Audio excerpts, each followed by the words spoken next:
Selamat sejahtera. Kami dari kumpulan ke-8 akan menerangkan tentang keyakinan di air. Apa itu keyakinan di air? Keyakinan di air ialah aktiviti yang perlu dipelajari oleh peserta sebelum mereka memasuki kawasan air seperti laut, tasik atau badan air yang lain. Keyakinan di air dapat memberi maklumat kepada peserta tentang teknik-teknik yang betul.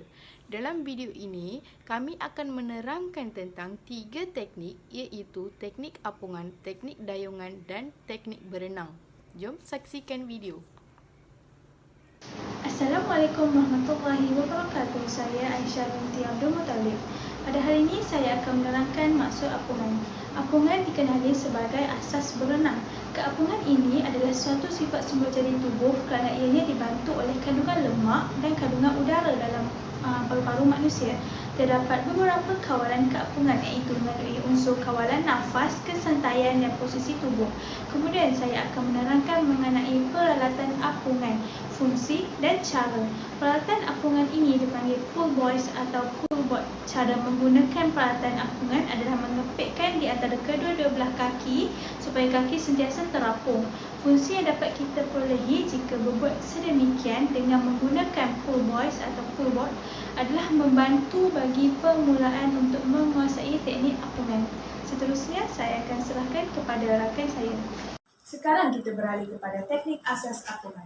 Dalam video ini, kita akan mempelajari tentang 4 teknik asas apungan, iaitu teknik back staff float, teknik front staff float, teknik apungan cendawan dan teknik apungan water treading. Saya akan menerangkan tentang teknik back staff float dan teknik front staff float. Teknik back staff float ini merupakan teknik apungan melentang di atas permukaan air. Kaki hendaklah dibuka membentuk V dan tangan dibuka membentuk T untuk membentuk bintang. Kedudukan badan haruslah selari dengan permukaan air serta muka memandang langit. Seterusnya, tenangkan fikiran dan kawal pernafasan. Sekarang kita beralih kepada teknik front staff float. Teknik front staff float ini merupakan teknik apungan hadapan di atas permukaan air. Teknik ini dikatakan sama dengan teknik back staff float, tetapi muka dimasukkan ke dalam air. Kedudukan tangan dan kaki adalah sama dengan teknik apungan belakang. Sekian saja daripada saya. Sekarang saya serahkan kepada saudari Vanessa. Teknik apungan seterusnya ialah teknik apungan cendawan. Teknik apungan cendawan ialah teknik apungan yang amat mudah. Kaedah melakukan teknik ini ialah kaki dibengkokkan dan tangan memeluk kaki. Kepala ditundukkan sehingga badan kelihatan seperti bola. Jangan bergerak dan anda akan terapung. Teknik apungan seterusnya ialah teknik apungan water treading. Perenang perlu berada dalam kedudukan tegak di dalam air dengan kedalaman air yang tidak dapat dipijak dengan kaki dalam jangka masa tertentu. Keadaan kepala berada di atas permukaan air dilakukan agar memberi peluang kepada perenang untuk menjaga kepala daripada tenggelam. Dapat berkomunikasi dengan sesiapa saja semasa melakukan latihan ini. Selamat sejahtera. Terdapat beberapa teknik di dalam teknik dayungan. Antara teknik yang terdapat di dalam teknik dayungan ialah the sweep. Kita haruslah menyapu air beberapa kali dengan cepat untuk mengubah arah rakit. Pertamanya, kita haruslah menggunakan tangan kanan lurus untuk menarik pendayung sehingga stern. Tangan kiri haruslah tolak batang pendayung sehingga sebelah kanan kayak. Kita haruslah memegang dayung pada sudut 45 darjat ke perahu. Seterusnya, teknik ialah J-stroke. Cara untuk mempergunakan J-stroke ialah mempertahankan kemiringan perahu atau sering dipakai untuk menggerakkan sambil mengemudikan perahu di air yang tidak terlalu deras tanpa bantuan peserta lain. Dayung haruslah digunakan dalam bentuk huruf J. Terima kasih. Teknik seterusnya adalah backstroke. Tujuan utama teknik ini adalah untuk mengundur kayak tanpa perlu menukar tempat duduk, arah dayungan dan kedudukan badan. Caranya adalah yang pertama, tancapkan bilahan dayung di air ke belakang anda. Regangkan lengan anda ke depan daripada menarik tangan anda ke arah anda. Yang ketiga, jadikan bilahan dayung bergerak ke depan anda, lalu rakit akan bergerak mundur. Seterusnya, push stroke. Cara mendayung ini membuatkan rakit maju. Caranya adalah yang pertama, tancapkan bilahan dayung di air ke depan anda. Yang kedua, posisikan tangan anda dekat dengan dada lalu regangkan lengan ke depan. Teknik dayungan yang seterusnya ialah teknik turning. Cara mendayung ini akan membantu rakit untuk memutar.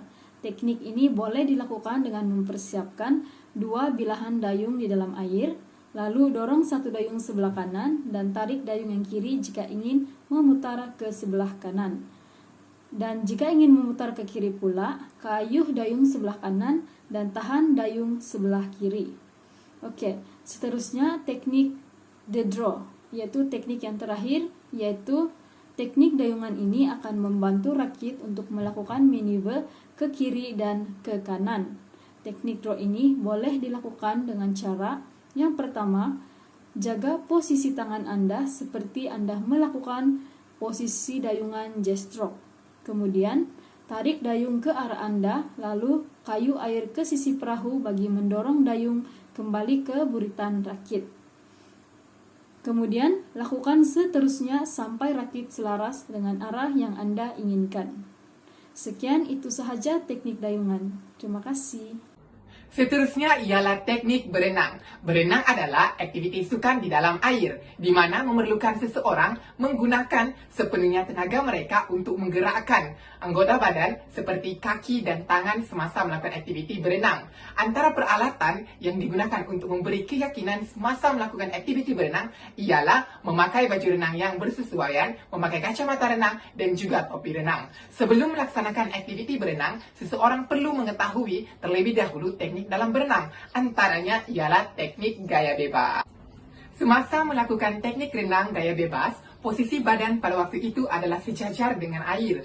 Kedua-dua tangan perlu digerakkan ke hadapan secara berganti-ganti. Satu tangan sedang mengayun, manakala satu tangan lagi dalam keadaan lurus ke hadapan. Seterusnya, keadaan kaki juga perlu digerakkan secara berganti-ganti, seperti digerakkan naik turun ke atas dan ke bawah.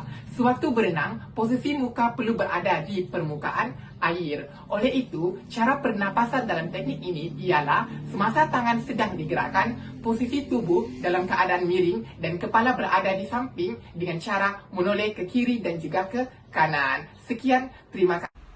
Selain itu, teknik kuak dada. Gaya kuak dada adalah gaya di mana bahagian hadapan badan menghadap ke permukaan air seperti gaya bebas.